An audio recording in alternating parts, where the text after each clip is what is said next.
저희 주제는 디지털 트랜스포메이션 시대 기업 생존을 위한 인재 개발 및 글로벌 동향에 대해서 저희들 분야다 보니까 이 분야를 같이 공유를 하고자 합니다. 자, 여기 프로그램으로 바로 들어갈게요. 이게 브로드밴드라고 되어 있잖아요. 저와 지금으로부터 21년 전에 손정희 회장이 당시에 대통령이 됐던 김대중 대통령한테 이야기했던 이야기입니다. 그 영상을 저희가 한번 일본 방송 영상을 한번 보여드릴게요. 자, IMF 여기 나오잖아요, 그죠? 김대중, 손정희 빌게이츠가 와서 만났던 이야기를 여기. そんだしワールドワイドな仰天エピソードが10年前に韓国は IMF 危機で国そのものが倒産するという状態だった。指輪までた時代ですね。国がもう全部ね、もう財閥企業も全部倒産寸前だと、大事だったんです、そのどん底の時に当時キム・デジュン大統領が、ね、孫さん一回話聞かせてくれって呼んだんですよ、で分かりましたと、大統領になってすぐですよね、でじゃあ友達一人連れてきていいですかって、あいいよって言って、誰ってで一応ビル・ゲイツ連れて行ったわけで、僕とビル・ゲイツが2人で行ったわけですよ、それで大統領がもう本当にね韓国潰れそうだと、どうしたらいいと、アイデアないかと言って、僕は3つ方法ありますと、1つ目ブロードバンド、2つ目ブロードバンド、3つ目ブロードバンド、みんなブロードバンド言うたわけです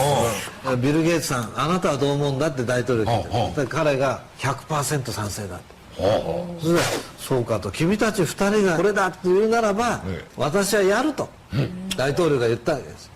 それで大統領とあなたは偉いと、大統領っていうのはね、そのあなた自身がどんだけ偉いか知らないけど、大統領というポジションが偉いんだと、権限あるんだと、世界で最初の一人目のブロードバンドだ、我が国ブロードバンド世界一になるぞという叫んだ一人目の世界初の大統領に、あなたがなったら韓国蘇るよと言ったんです、そしたら分かったっつってね、翌週大統領命令出したんです、ブロードバンド世界一になるぞ、全部の学校に入れる、本当に出したんです、それで韓国世界一になったんです、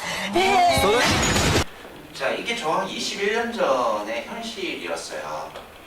그때 당시에 브로드밴드가 지금으로 얘기하면 초고속 인터넷망이잖아요. 그동안 우리가 20년 정도 이렇게 잘 이렇게 살아왔죠. 자, 그래서 지금도 저희가 인터넷 세계 최강국입니다. 빅3 아래 들거든요. 그럼 앞으로 우리는 뭘 먹고 살아야 되냐? 손정희 씨가 올 6월에 한국에 왔어요, 다시. 이 얘기를 뭐라고? 첫째도 AI, 둘째도 AI, 셋째도 AI예요.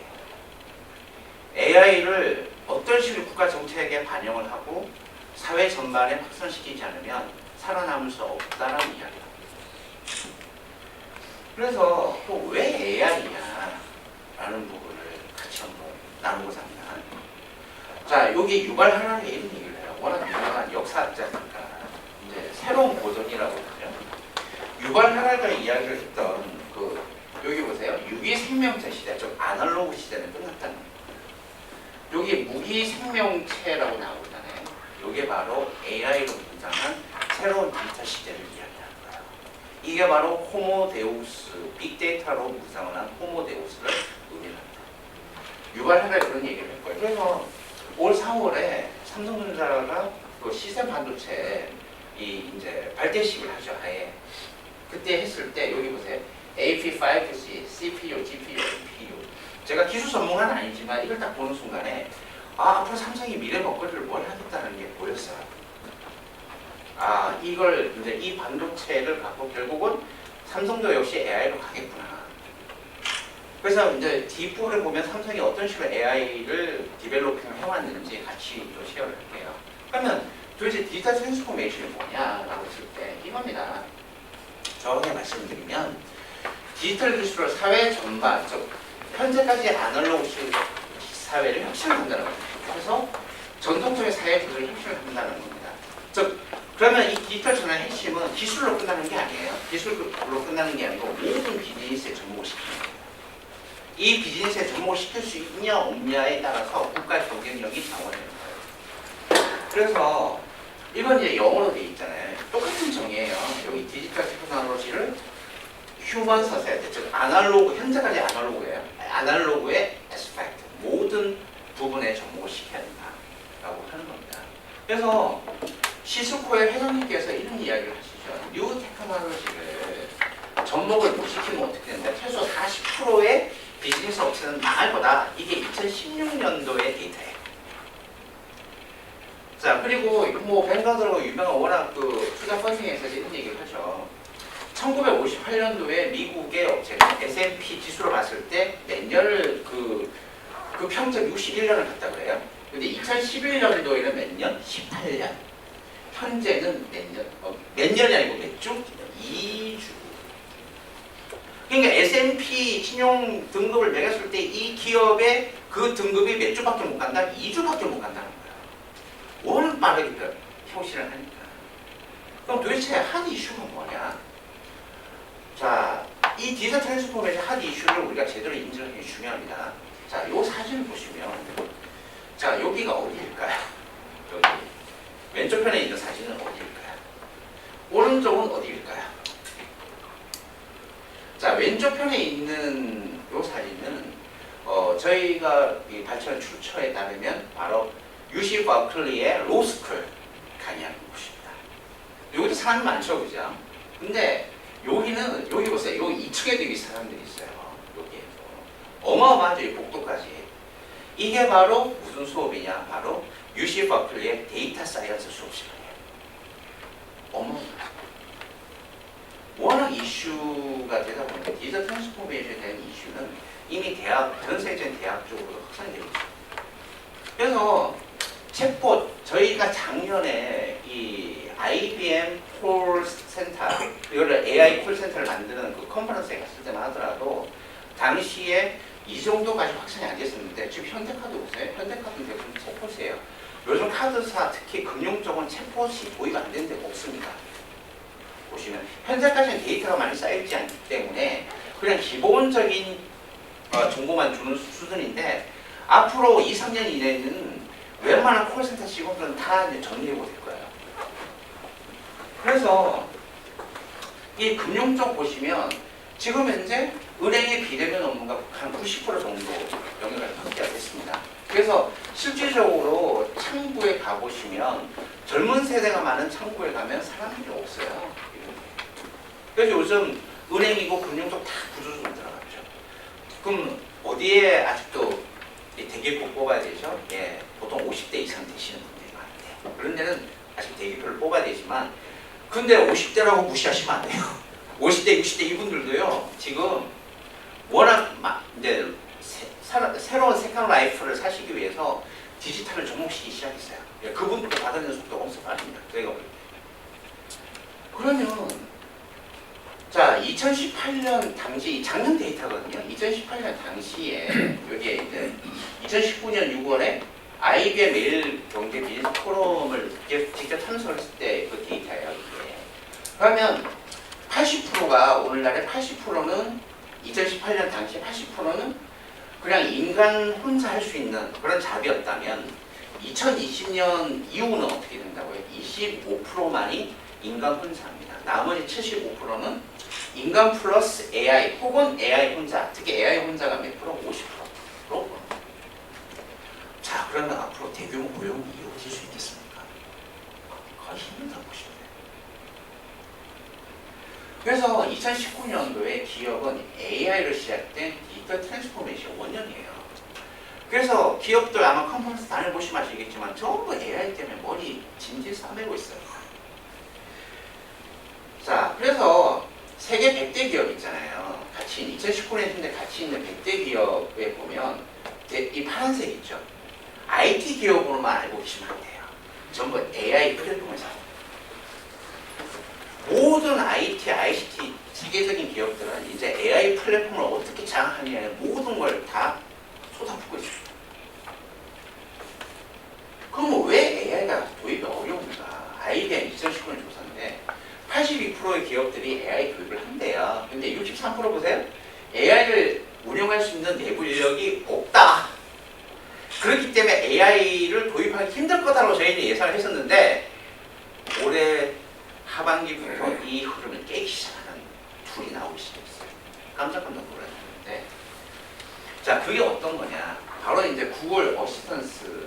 저희가 시간 관계상 저희가 이게 동영상을 못 보여드리는데, 이게 제가 이제 구글 어시스턴트에서 캡처를 한 거예요. 예. 한샘 보세요. 한샘의 구글 어시스턴트 이용하는, 여기 보세요. 한샘 홈에 등록된 수면 센서로 측정한 수면 정보를 구글 어시스턴트를 통해 음성으로 확인을 하게 되면 아래와 같은 수면 정보를 확인할 수 있다. 그래서 뭐 심장 박동수부터 나의 체온 이런 것까지 다 된대요. 그 침대에 센서가 있습니다. 이거를 구글 어시스턴트 통해서 이제 쓴다는 거예요. 이 데이터를 모으죠. 현재는 여기까지. 개인이 자기 데이터를 보는 건 우리나라 법으로 합법이에요. 그런데 이걸 응용을 해서 제3자에게 동의 없이 구하게 되면 뭐가 됩니까? 개인정보보호 위반으로 알고 있습니다.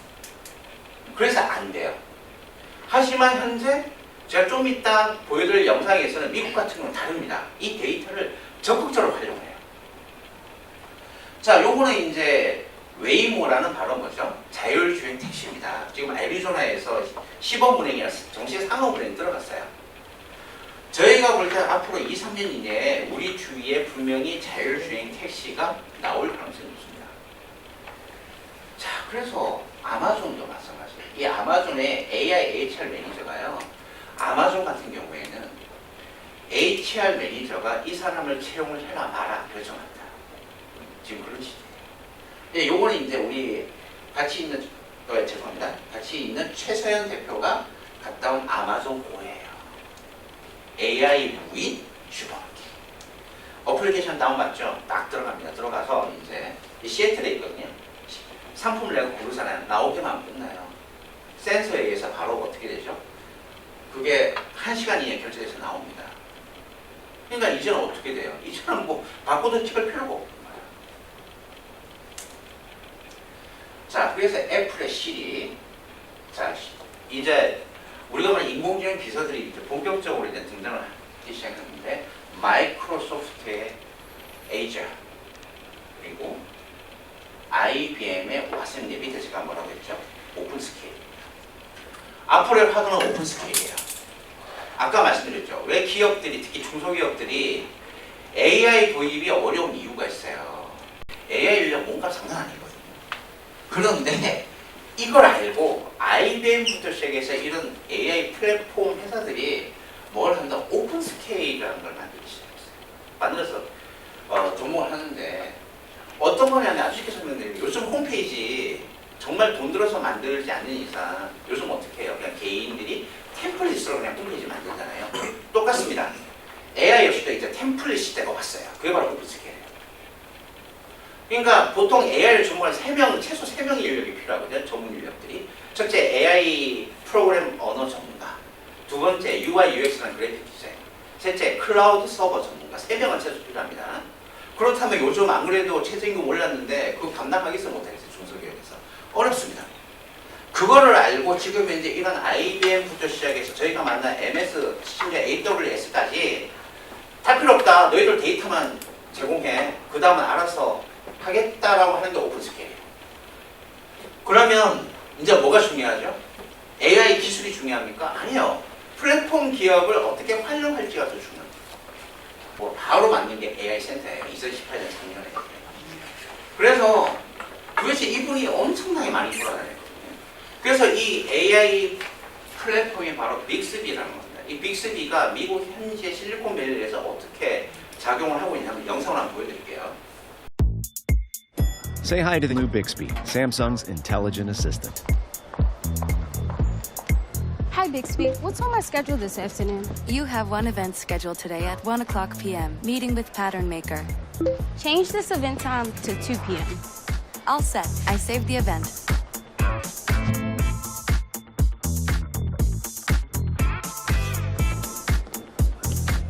Hi, Bixby. Find Italian restaurants nearby. Here are some Italian restaurants nearby. Give me a table for 3 today at Luciano's at 1 p.m. You're all set for lunch.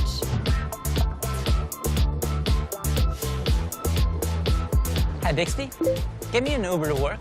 The fare for this ride will be $21.72. Ready to request ride? Perfect.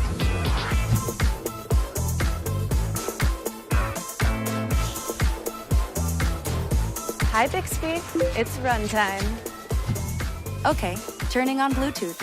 Starting a run in Samsung Health, playing Run playlist. 자, 여기 맨 끝에 여성분 달리잖아요. 이 바이오 데이터가 자기가 원할 경우에 바로 뭐죠? 자기의 의료 정보를 이제 제공이 가능합니다. 한국에서는 그게 안 돼요. 현재 제가 알고 있는. 하지만 미국은 됩니다. 자, 이 정도까지 왔어요. 그렇죠? 이제는 뭐죠? 비서 들 필요가 없죠. 지금 우리나라에 비서가 얼마나 많아요. 이분들 앞으로 5년 이내 뭐 먹고 살아요? 진짜 쉽지 않은 시기가 왔습니다. 그래서 SK도 에이블이라는 이제 본격적인 AI 플랫폼을 만들기 시작해요. 이건 오픈 스케일 플랫폼은 아니지만 앞으로 그렇게 갈 거예요. 누구라? 저희들이 얼마 전에 델 여기 컨퍼런스 갔다 왔거든요. 그 이제 솔직히 저희가 무료 컨퍼런스에 가면은 좀 시간 낭비라 생각했는데 이번에 좀 제대로 얻어온 것 같아요. 이분이 KB의 이제 그 IT 최고 책임자신데 저희가 알고 있기는 SK하고 협업을 해서 앞으로 이제 이런 오픈 스케일 플랫폼을 같이 갈 것으로 저희가 보고 있습니다. 그러니까 이런 얘기를 하더라고요. 많은 기업들 저희들이 오세요. KB가 가진 건 뭐밖에 없다. 돈밖에 없다. 돈으로 스폰 해줄 테니까 이제 얼마든지 여러분들의 뭐만 가져와라. 데이터만 갖고 오세요. 마음대로 사와보세요. 이런 식입니다. 자, KT 온 식당. 이거 왜 할까요, 이거? KT가 머리에 뭐 맞아서 이거 할까요? 이제 기회 되시면 9월 11일부터 15일까지 여기 세비둥둥섬 아시죠? 거기에 오픈을 한다고 해요. 저희들도 가볼 생각인데 꼭 가보세요.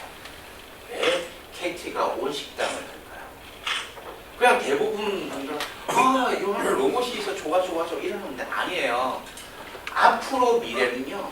먹거리를 누가 데이터를 분석하냐에 따라서 이 방금 말한 뭐죠? 오픈 스케일 AI 플랫폼 자체 데이터의 퀄리티가 달라집니다. KT는 그거를 보고 정했다고 해요. 그러니까 계속 모으고 있는 거예요. 여기에 이제 로봇으로 TV는 뭐 로봇으로 만드는 뭐 앞으로 이게 앞으로 로봇 앞이에요 이게.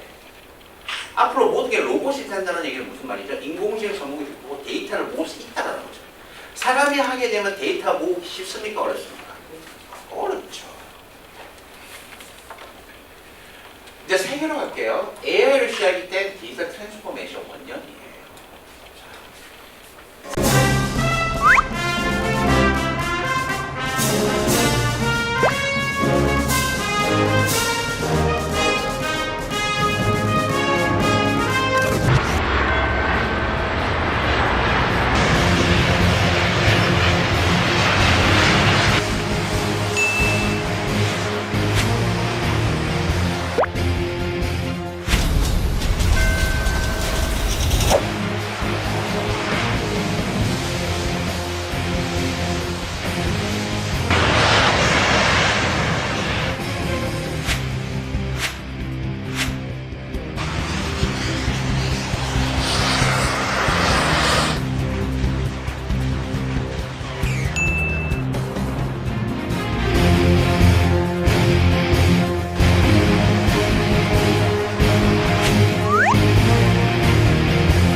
누가 이용한다고요? 누가 이용한다고요? 프랑스 분이 이용한다고 했어요. 이제는 그러니까 뭐죠? 뭐 군대 다들 갔다 오셨잖아요. 일방방 이런 거 뭐죠? 보병 시대는 끝났습니다. 진짜. 플라이 보드만이 플라이 슈트도 있어요. 예, 플라이 슈트는 현실적으로 3.6kg까지 올라가요. 3.6kg까지. 이제는 그냥 날아다니는 군인 시대라는 거예요. 그러면 이제 이 다음이 뭐가 될까요? 사이보그 로봇 군이 나오는 시대예요. 이제. 앞으로 10년 그 시대가 옵니다. 그렇기 때문에 군대 역시 디지털 트랜스포메이션 할 수밖에 없다는 거예요. 그러면 중국 정부가 뭐 정신이 없어서 안면 인식에 계속 그렇게 하겠습니까? 중국 정부 사회주의 체제니까 계속 이 데이터를 모아야 통제가 가능하잖아요. 디지털 만리 상승이 상당히 되죠. 안면 인식 세계 넘버1이에요. 특히 유니콘 기업이라고 하죠. 그 디지털 트랜스포메이션 유니콘 세계 10대 유니콘 기업, 스타트업 기업 중에서 넘버 1, 2, 3 전부 중국 기업이에요. 다 어떤 기업이에요? 안면 인식.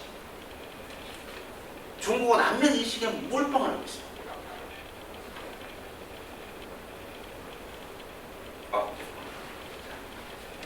그래, 자, 요게 하이퍼루프거든요. 요게 저희가 이제 두바이를 자주 가는데, 이번에 또 저희 다음 주에 또 갑니다. 또 가는데, 여기가 두바이의 공항이에요. 두바이 공항에서 아부다비 시티까지 정확히 200km 정도 거리예요. 지금은 차로 한 거의 한 1시간 만에 2시간 걸리는데, 하이퍼루프를 하게 되면 10분이면 돼요. 10분만 합니다. 하이퍼루프가 뭔지 아시죠? 진 공간에다가 그냥 슉 하고 나가요. 지금 이 공사하고 있어요, 지금. 자, 그래서 사우디의 메가 스마트 시티 프로젝트, 바로 네온 프로젝트를 같이 좀 나눠볼게요. Our ambition.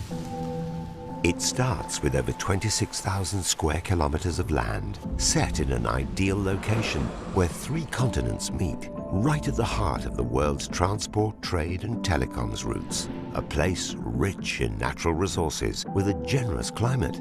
Here we see the birth of NEOM, the world's most ambitious project, a destination of the future, a vision that is becoming reality.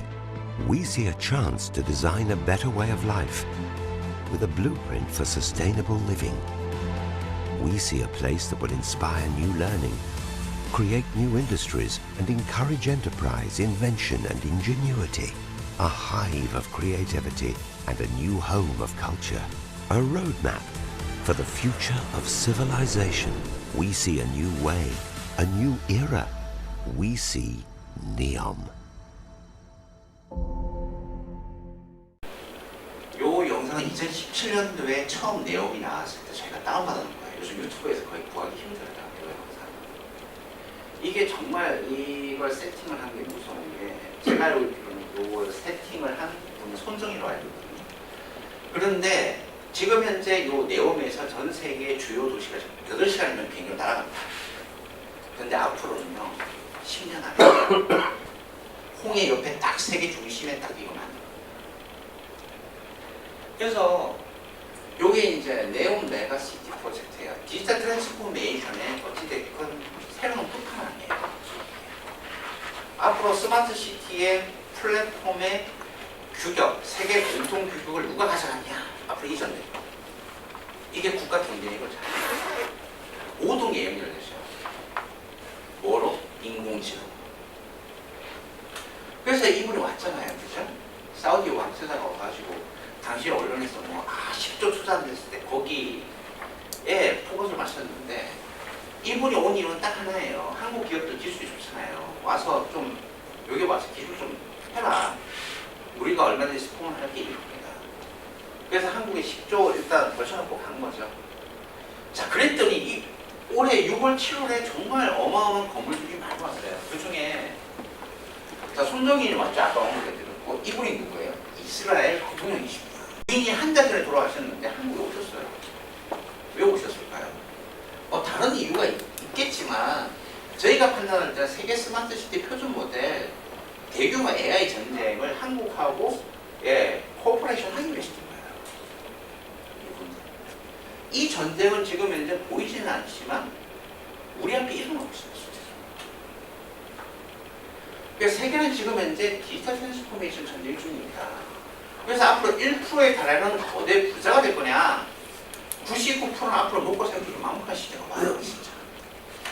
즉 AI 플랫폼 수요를 했거나 오픈 스케일 AI를 응용해서 자기만의 비즈니스를 개척한 사람은 살아남겠지만, 살아남다는 게 1%는 안에 드는 부자가 되겠지만, 99%는 앞으로는 기본 소득제로 무조건 갑니다. 좌파 우파를 막론하고 무조건 기본 소득제 가야 돼요. 어쩔 수 없어요, 이거. 그래서 미국의 현실에 작년이거든요. 2018년도에 이 팁시 로봇이라고 칵테일 로봇인데 시간당 120장을 만들어요. 근데 이분은 몇 장? 이분 잘린 분이거든요. 이분은 몇 장 만들까요? 시간당 80장. 경쟁이 됩니까? 안 돼요. 그래서 이제 올해 저희가 갔다 왔는데 여기 보세요. 여기 저 뒤에 계신 분들 있잖아요. 팁시 로봇 앞에 했는데 사람들이 너무나 자연스럽게 받아들이더라고요. 자, 요거는 호텔에 바로 키오스크입니다. 체크인, 체크아웃 하는. 라스베가스의 큰 호텔은 평균 20명 정도 이렇게 업무를 받거든요. 이번에 한 5명 정도 보고 있더래요. 그럼 나머지 15명 어디 간다? 자, 요거는 우버, 바로 라이드 세어전이죠. 픽업전 아예 우버전 만들었고, 여기 딜리버리 로봇이에요. 현재는 인공지능이 접목이 안 돼 있습니다. 근데 앞으로는 100% 접목이 될 거예요. 그래서 디지털 트랜스포메이션 시대에 안 하면 기업의 미래 생존은 없고요. 모르면 개인의 미래 생존은 없습니다. 사일로는 곡물처럼 상보거든요. 아날로그라는 사일로에서 여러분들 벗어나셔야 돼요. 제가 항상. 그래서 제가 올해 6월에 캐나다 토론토에서 열린 AI하고 빅데이터 컨퍼런스 갔더니 이제 MIT 슬론에 계신 과학자분들 이 얘기를 해요. 여기서 끝난다. 뭐가 끝난다? 여러분들이 아날로그적으로 계속 살게 되면 나비가 되지 못하고 뭘로 끝난다? 유충으로 끝난다. 디지털 트랜스포메이션 받아들이고 개발을 해야 다 일어나갈 수 있다. 그래서 첫 번째 어떻게 해야 되냐? 여러분의 디지털 경험을 개발을 해야 된다는 거죠. 어떠한 분야든 여러분이 갖고 있는 모든 분야에서 이제 디지털 생각을 갖고 디지털적으로 어떻게 접목을 시킬 것을 먼저 생각을 해야 된다. 그래서 두 번째, 분명히 디지털로 이걸 접목시키는데 장벽이 있을 거다. 저희들 같이 자그마한 회사도 지금 현재 AI 접목시키려고 하거든요. 모든 걸 저희는 걸었어요. 그러면 이 어려움이 어떤 어려움이냐? 분명히 프로세스에 이거를 접목시 프로세스 어려움이 있을 거고 디지털 스킬 능력이 부족할 거고 당연히 데이터 이슈 아까 말한 뭐 이제 개인정보 이런 게 문제 생길 거고 다음에 이것만 투자하면 회사 망하잖아요. 그럼 어떻게 먹고 살 거냐 그 부분도 있어야 될 거고 종업원들 트레이닝 어떻게 시킬 거고 비즈니스 케이스를 어떻게 규명할 거냐 이 모든 것들을 고민을 해야 된다. 누가? 특히 CEO가. 그래서 세 번째 단계 이게 이루어졌다면 이제 어떻게 여러분 데이터를 상품화 시킬 거냐 이거죠. 그래서 네 번째 여러분들의 이제 작동할 수 있는 모델을 만들어요. 그러니까 커스터머 어떻게 규정할 거고 비즈니스 모델 어떻게 만들 거고 어떻게 민첩하게 적용시킬 거고 데이터 어떻게 작용할 거고 이런 식으로 어떻게 다른 업체 이게 중요합니다. 앞으로는 독보다 있는 생존 불가능해요. 내가 가지고 있는 데이터와 상대가 가지고 있는 데이터를 협업을 해서 새로운 걸 만들어내셔요.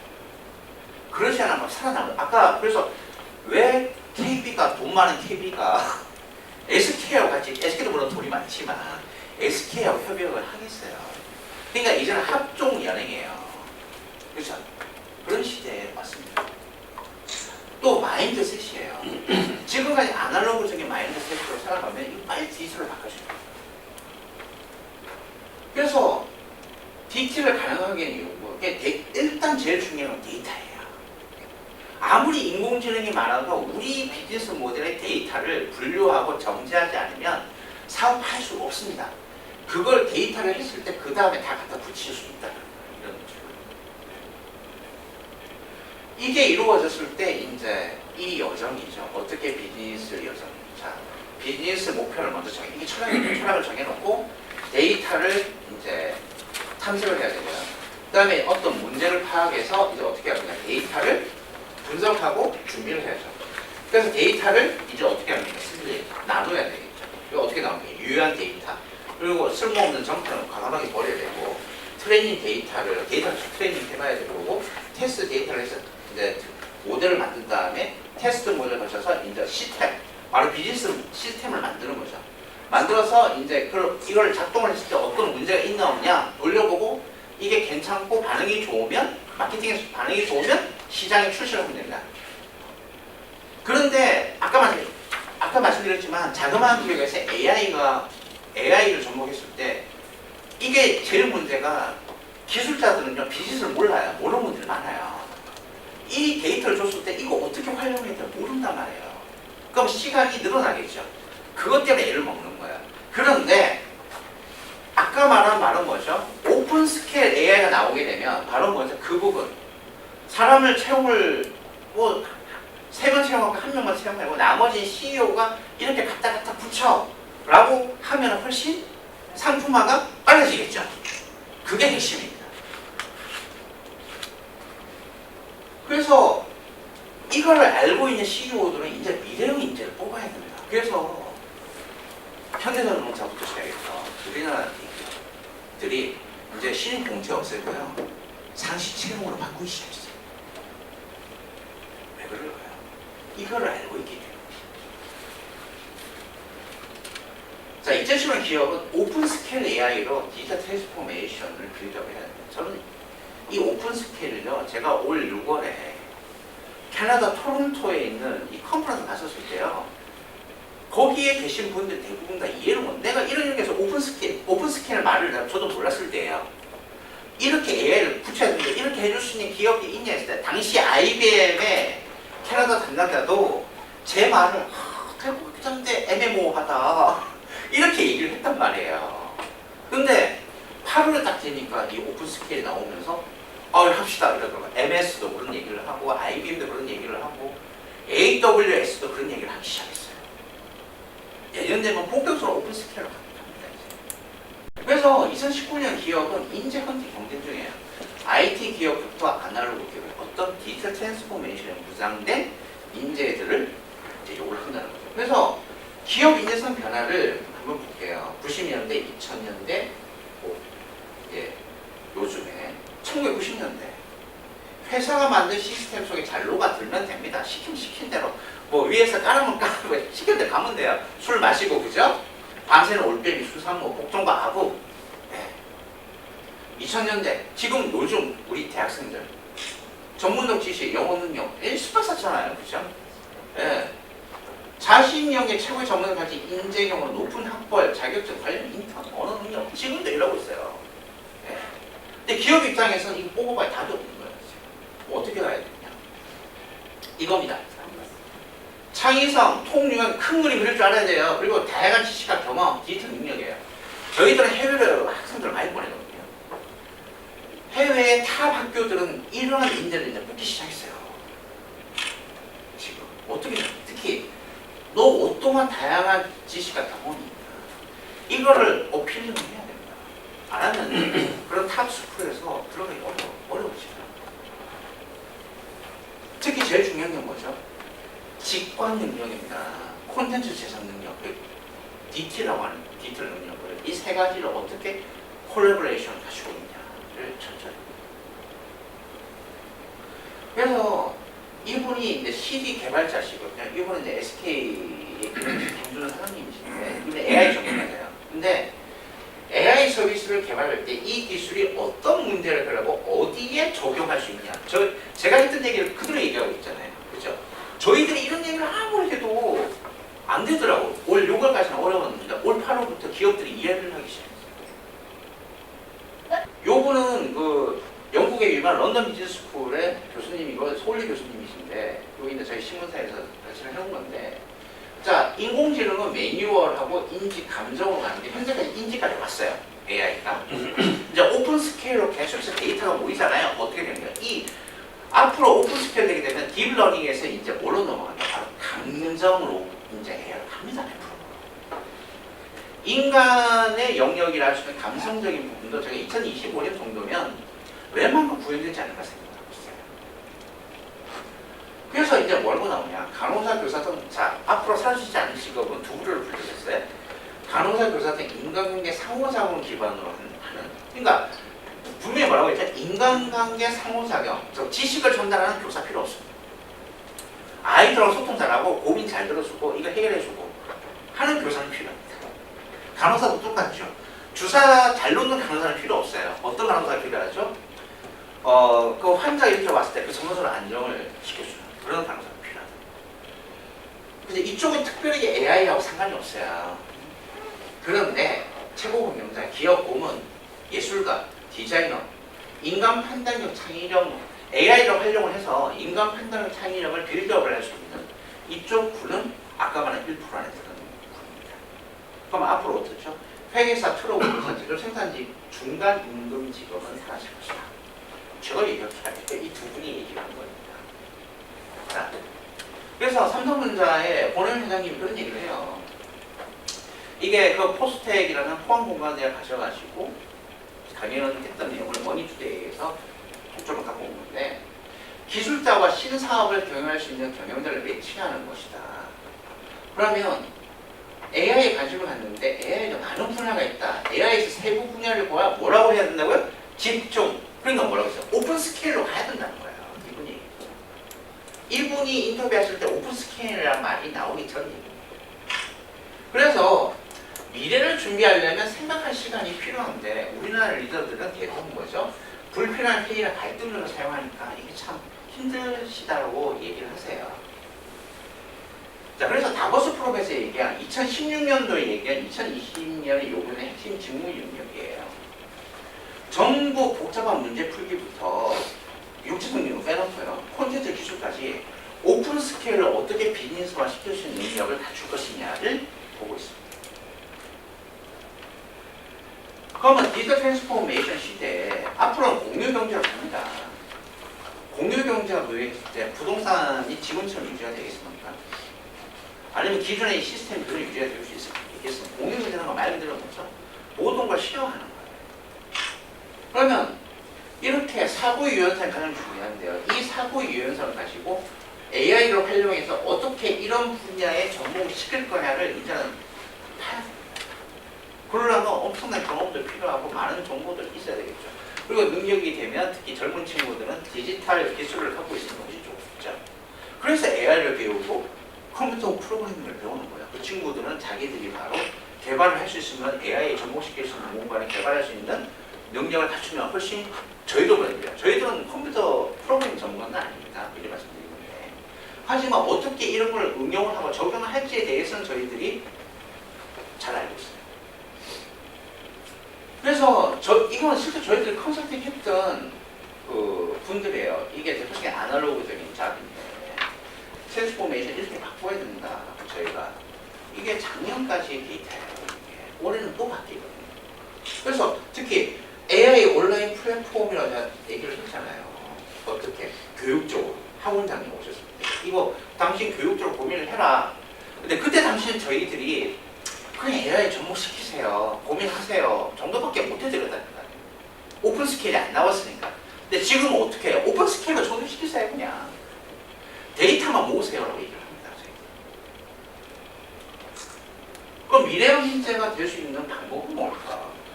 빡공일까요? 공무원 시험 합격하는데 빡공 필요하죠, 그죠? 예. 근데 디지털 트랜스포메이션 시대는 빡공이 필요할까요? 아니면 어떤 인재가 필요하냐? IBM 왓슨 담당 사장님께서 얘기를 합니다. 앞으로 대학 졸업하는 필요 없다. AI와 데이터 사이언스를 공부하고 실무 능력을 해서 새로운 비즈니스를 접목시킬 수 있는 인재들이 기업의 경쟁력을 추구할 거예요. 그러니까 뉴칼라 인재는 창의성과 디지털 셋이에요. 거기에다가 어떻게 이거를 비즈니스화 시킬 건지 하나 더 추가해서. 그래서 엘빈 토플러, 돌아가신 엘빈 토플러 미래학자시죠. 워낙 유명하시고 이분이 2010년도인가 한국의 모 신문사하고 했던 인터뷰에서 나온 얘기입니다. 교육이 정반대로 가고 있다. 미래 필요로 하지 않는 이 지식을 배우기 위해 존재하지도 않을 직업을 왜 열심히 합니다. 그때랑 지금이랑 달라진 거 있습니까? 저희들이 볼 때 없어요. 달라진 거 없어요. 그래서 DT 시대의 미래 생존 인재는 다릅니다. 달라야 돼요. 그래서 유발 하라리 부처에서 8명의 저자가 나온 초예측 키워드입니다. 이게 초인공지능과 제3의 능력이에요. 바로 이게 바로 초인공지능, 바로 뭐죠? AI 오픈 스케일이에요. 그럼 갈 거다. 그러면 인공지능이 초인공지능과 뭐가 되냐? 감성 인공지능까지 나온다는 얘기예요. 이제 그렇게 됐을 때 감성 인공지능이 났어요. 그러면 이제 어떠한 시대가 오면 저희가 작년에 어느 컨퍼런스 갔다가 앞으로 인간과 로봇이 결혼한 시대에 옵니다 했다가 일명 다구리 당했습니다. 왜 그럴까요? 말도 안 되는 얘기하고 하면서 어디서 그런 뻥을 치냐 이 얘기를 했어요. 이제 가능할 것 같습니까? 불가능할 것 같습니다. 로봇하고 인간을 결혼하는 시대가 와요 이제. 저희들 얘기가 아니고요. 오죽하면 EU에서 물론 세금을 받기 위한 것이 하지만 로봇에다가 인격권을 부여했습니다. 2016년 정도. 앞으로 보면 이거에 대한 법 체계 부분도 분명히 문제가 생길 거라는 거죠. 그렇기 때문에 이 부분도 미리 준비해야 된다. 그러면 전문 경험과 디지털 셋입니다. 이 디지털 셋은 당연히 디지털 능력을 갖추면 좋겠죠. 뭐 인공지능이든 컴퓨터 프로그래밍이든 그다음에 통융합 능력이 필요하고 창의성이 있어야 된다는 거예요. 여기 창의성은 책만 보면 될까요? 강의실에서 그냥 열심히 암기만 하면 될까요? 아닙니다. 엄청난 고통이 있다는 거예요. 그래서 자, 요거는 작년 2018년 다보스 프로그램에서 얘기했다. 미래 생존을 위해 당장 갖춰야 되는 능력에서 10가지입니다. 네. 요거는 뭐 구글 하시면 다 나오는데요. 분석도 사고와 혁신부터 해가지고 시스템 분석과 평가입니다. 그러니까 오픈 스킬은 AI 나오기 전에는 이렇게 해서 AI 접목시켜야 됩니다. 저희도 추상적으로밖에 말씀을 못 드렸어요. 근데 지금은 어때요? 너희들 이거 갖고 이런 능력 갖춰서 너희들이 어떻게 오픈 스케일 AI 활용해서 너희들 비즈니스화 시켜. 저희는 과감하게 그렇게 말씀드립니다. 저희 보고도. 그런데 우리가 지금 이제 열심히 노력하는 능력은 아직도 안 하는 거야. 손재주 있어야 된다. 그러니까 예를 들어서 저희 고객 중에서 1인 친구가 있습니다. 군대 갔을 때 저희들 만났는데 이 친구는 손재주가 있는데 재수생이에요. 재수를 했다가 실패하고 갔는데 손재주가 있어서 제가 사이버 대학 자동차학과를 가입했어요. 근데 제가 딱 하나 요구한 게 있습니다. 지금부터 4년 전 얘기예요. 엔진이라든지 아날로그 기반의 기술적인 부분은 무조건 무시하라고 했어요. 저희는 그때 뭐라고 했냐, 너 최소 컴퓨터 프로그램 5개는 해라. 그때 당시에 제가 프로그램 전문가는 아니지만 최소 파이썬이나 C 언어부터 시작해서 뭐 테스트플로우라든지 AI 접목 프로그램 하나. 근데 이 친구가 영어가 안 되잖아요.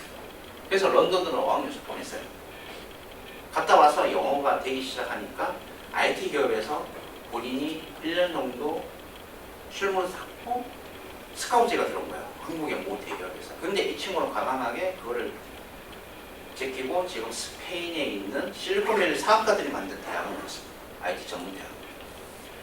제가 이 친구 컨설팅한테 그런 얘기해요. 너는 앞으로 자율주행차 시대가 오기 때문에 그 기본 베이스는 전기차가 기본이 될 거다. 엔진 위주의 스킬 위주로 가르치는 데 가지 말라 그랬어요. 저희 예측이 틀렸나요? 아니라는 거죠. 그럼 앞으로 저희들은 최소 5년, 10년을 내다보고 무언가를 하셔야 돼요. 그래서 저희들이 항상 이렇게 합니다. 오픈 스케일 시대의 AI 기업 미래 인재 양성을 어떻게 해야 되냐. 초지능 초연결 시대 이해를 해야 되고요. 당연히 스마트 시티는 기본적으로 하셔야 돼요. 이제 CEO가. 창의성 개발에 집중을 해야 되고, 이제 영어는 기본적인 개념입니다. 한번 생각을 해보죠. 왜 대한민국은 영어를 20년 가까이 배우는데 나가면 버금가 되는 분들이 많을까요? 네. 저도 한국에서 열심히 영어 교육을 가르치고 했던 사람인데 진짜 뉴욕 가서 멘붕에서 2달 동안 안 들려요. 말 안 나와요. 너무 힘들어요. 근데 영어는 외우는 게 아니라 문화를 받아들이고 그걸 활용을 해서 자신의 의사소통을 확실하게 하는 건데 너무 그동안 영어 교육이 얼마나 가로잡혔다. 그냥 문법 위주로 해서 너무 이론적인 거에 가로잡혔다 생각해요. 언어는 문화가 필수고 문화를 알아야 언어는 의미가 제 경우. 그래서 왜 영어를 할 줄 안 되면 그 다음에 디지털 셋이에요. 그래서 저희 고객들은 영어가 되는 분들한테 유사라든지 유다시티라든지 이런 온라인 교육을 하고 싶습니다. 그 중에 커리큘럼 괜찮은 게 있으면 제가 추천드하거든요. 그래서 테크 AI를 알아야 되고요. 유연한 사고와 융합 능력이 필요한데 비즈니스 이해를 꼭 하셔야 돼요.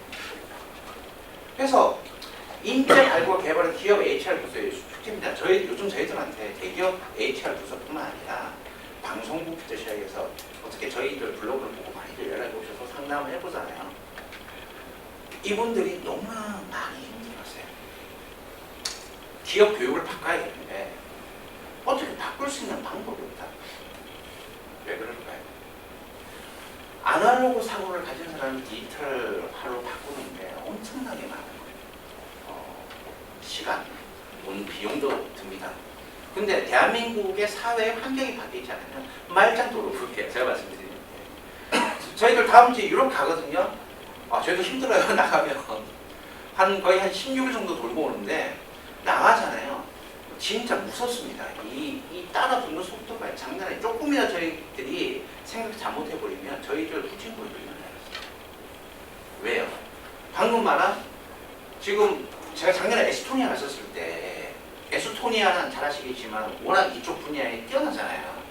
에스토니아의 거기 그 탈린 공항 근처에 그 에스토니아에 실리콘밸리가 있습니다. 20대의 사업가들이 그 에스토니아가 국민 소득이 낮거든요. $50짜리 스테이크를 점심시간에 그냥 과감하게 풀어요. 거기 80%가 20대 사업가예요. 왜 그럴까요? 그들은 이 중요성을 압니다. 그러니까 그런 친구, 그 에스토니아에서 만든 대표적인 기업이 어디입니까? 스카이프잖아요. 실리콘밸리와 연동을 시켰어요. 지금 올해 아마 가보면 더 많이 발전했어요. 그래서 그런 디자인이 필수고 유연한 사고와 융합 능력을 할 때 바로 해외 연수의 핵심 인재 개발을 시도를 하는 겁니다. 그래서 자, 제가 이걸 보면서 이게 지금 현재 우리의 모습이에요. 여기 보시면 바로 이게 디지털 시대입니다. 자, 우리는 여기서 바라보면서 큰 그림을 그려놓고 멀리 바라봐야 합니다. 이거를 보면서 여러분들이 어떻게 AI, 바로 오픈스케일 AI를 활용하면 어떤 식으로 접목시킬지를 고민을 하셔야 합니다. 끝으로 저랑 최 대표는 정확히 말씀드리면 저희는 그 미래형 인재, 디지털 트랜스포메이션 인재를 양성하는 것부터 저희가 출발했어요. 출발했는데 지금 기업들 어떻게 이런 인재를 양성할 건가에 대해서 컨설팅 해드리고 있고요. 그래서 저희들이 해외에 자주 나가다 보면 이런 거 앞으로 온라인 플랫폼으로 이런 트렌드가 가지 않을까 생각을 합니다. 요거 하나만 공약을 마칠게요. 저희 최 대표는 런던 출신이고 저는 뉴욕 출신인데 뉴욕에 뭐 오랫동안 살았다는 얘기입니다. 일하면서. 지금 하버드를 비롯한 이런 유명 학교들이 이제 온라인, 즉 뭐죠? 직장인들 다니면서 온라인으로 새로운 이런 트렌드를 받아들일 수 있는 온라인 플랫폼 그 교육 시장 쪽으로 마켓 쪽으로 방향을 틀고 있어요. 그래서 예를 들어서 뭐 콜롬비아에 어떤 프로페셔널 과정은 $1,500를 내면 서트를 줍니다. 그 서트가 중요한 게 아니고 실질적으로 이런 것들을 이제 교육을 시켜요. 온라인 과정에서. 왜 그러냐면 기업을 그만두면 다시 뭔가를 자리 잡기 쉽지가 않잖아요. 이런 디지털 트랜스폼 시대에 이런 새로운 트렌드, 특히 오픈 스케일 AI에 대해서 요거 하나만 오늘 가져가셔도 다들 도움이 되실 거라 생각하고 부족하지만 강의 들어주셔서 감사합니다.